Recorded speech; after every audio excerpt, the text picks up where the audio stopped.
Welcome guys! It's day 2 na ang aming adventure dito sa Hong Kong. Maaga kami ngayon dahil pupunta kami ngayon sa Macau.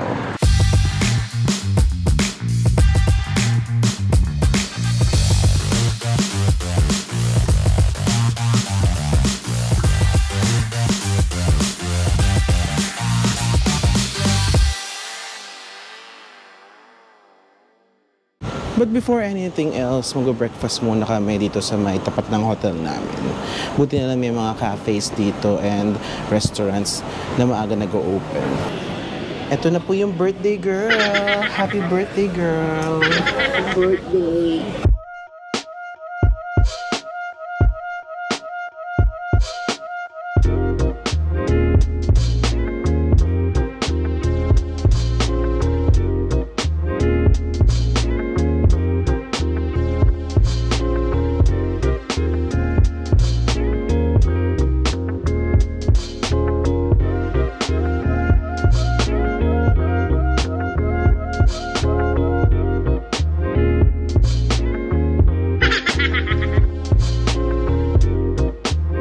So now guys, we are here sa Hong Kong Macau Ferry Terminal.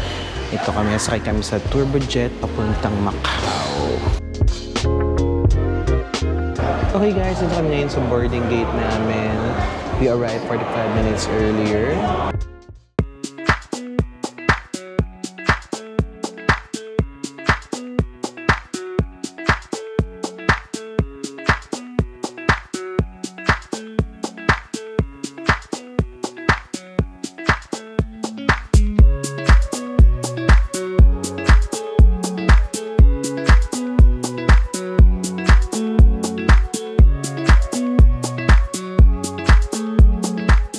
Touchdown, Macau Tower. Nandito kami ngayon sa may ticketing counter and then after nun, nakita kami sa observatory deck.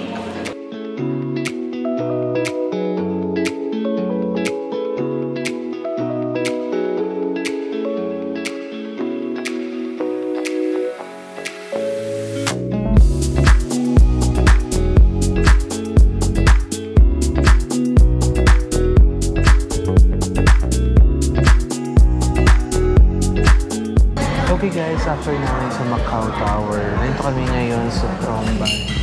Isa mga restaurants dito sa loob ng Macau Tower. Actually, buffet restaurant siya. Navail namin siya through Klook. Yan.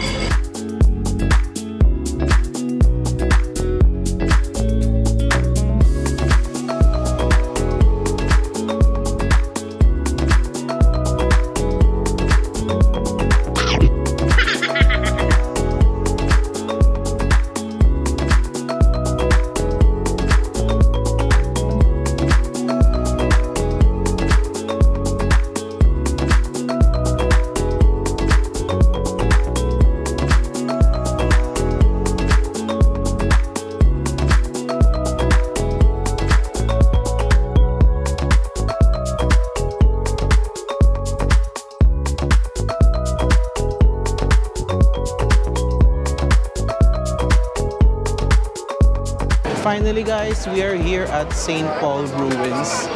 Ayun yun sa background ko.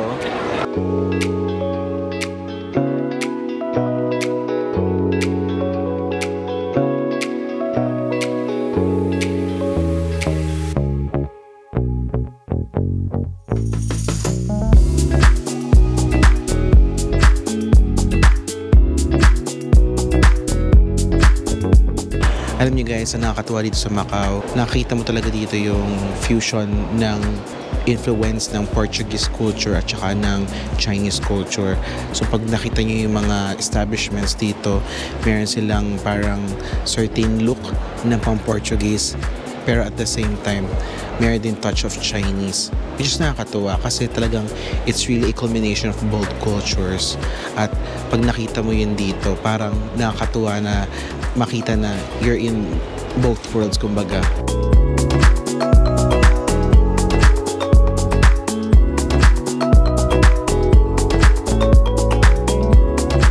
So guys, dito tayo ngayon sa Temple Street Night Market.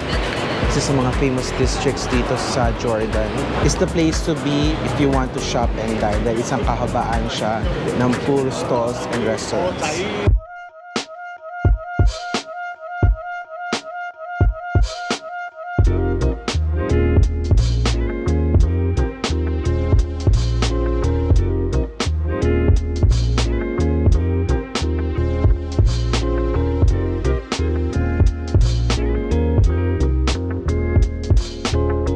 So guys, we are now back dito sa hotel namin. Sobrang na-enjoy namin ang Macau adventure namin today. Very similar and also at the same time, very different siya from Hong Kong. Isa pa sa napansin namin guys sa Macau is napakaraming Filipinos na nag-work doon. And it's so nice din na makakita ng familiar face and familiar na hospitality. So that concludes our day 2 guys. Samahan nyo ulit kami bukas for another adventure. But for now, good night muna!